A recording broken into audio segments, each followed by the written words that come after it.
I've been asked very often, how did Asian Heritage Society begin? Well, I'd like to just give a little background to it.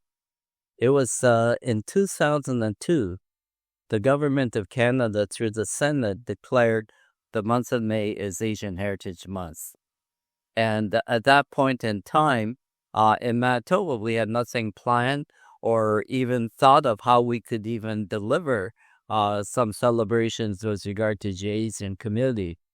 So I decided to invite members of various Asian communities to come together. And so we had representatives from the Chinese and Philippine, Korean, Vietnamese, Japanese, and other Asians to come together. And I said to them, as a group, can we plan something for Asian Heritage Month so that other Canadians can learn from about us? And so I asked them all to go back to their respective groups and say, would you take part in a planning group? And so in October of that year, a number of people showed up for the planning group. And at that point, we talked about what can we do for Asian Heritage Month for 2003. In order to do that, we had to have some formal organization. And so we formed the Manitoba Asian Heritage Month Committee, at which part I became the president, and Philip Chang from the Chinese community became the treasurer, and Mona Gumansen from the Indian community took on the secretary. And there were other people who joined us as well, who were there from the Filipino and Japanese and Vietnamese and Chinese communities.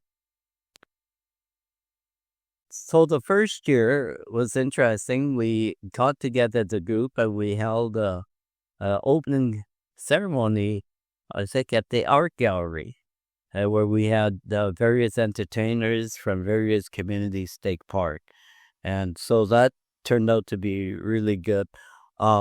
We also held a festival.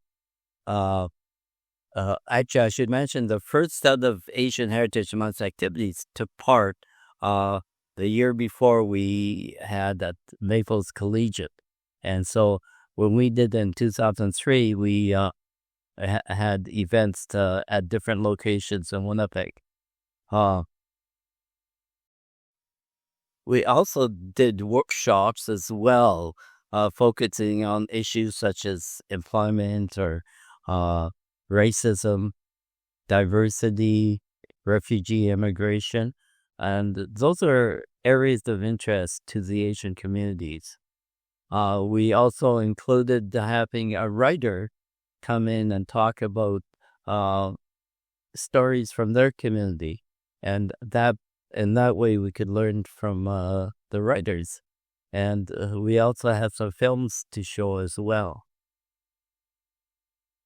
One of the projects that we did initially in the early years was a Nation Idol contest, and I remember that one vividly. We held it at the Tech Voc school, and we had about 400 people attend, and we had two categories. We had young singers from 6 to 14, and then 15 to 30, another group of seniors. And the winner of the senior group happened to be Alan Wong, who later became member of the Asian Heritage Society and an active member as well. Another interesting project I thought that was really good for educating kids was a poster that we developed saying Asians can make a difference. And we were able to contact people and get their permissions from people like Adrian Clarkson and David Suzuki, May Ann D'Anicio, America Omatsu was the first female Asian judge in Canada, Ash Moda from Moneta here in Winnipeg, Sandra Oh, well-known actress, and Narjan Della, who was a researcher. So we put this poster together, and we had it distributed to every school in Manitoba through Manitoba Education. So that was interesting. It really worked out well.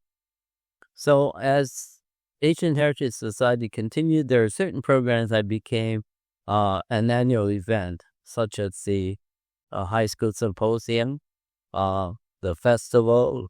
We held it at the Forks for many years, and we had the writers' showcase that we continued throughout the years. And so these were important, and we also continued to do the workshops and presentations of various issues that affected the Asian community. And let's see where we're at now. Uh, we've continued to build on these, and I have to say that after 22 years, the organization is still going strong. We had a lot of younger people involved with enthusiasm and with different ideas. I know the comedy show that Jay put on is something that was new, but it's exciting. And that's what we need to do, is bring in young people who can bring out different ideas. Uh, I know this year to the high school symposium was great as well, where we have a number of young teachers from school divisions involved in the planning. So that's a kind of outreach we want to do. It's important that we continue to uh, offer these things because, in essence, Canadians don't know much about Asians unless we are able to tell them a little bit and show the contributions that we've made to society. And so I hope that the organization will last for another 20 years or more. And since this is our 22nd year and still flourishing, I'm sure it'll continue on. So take part, everyone, and join us.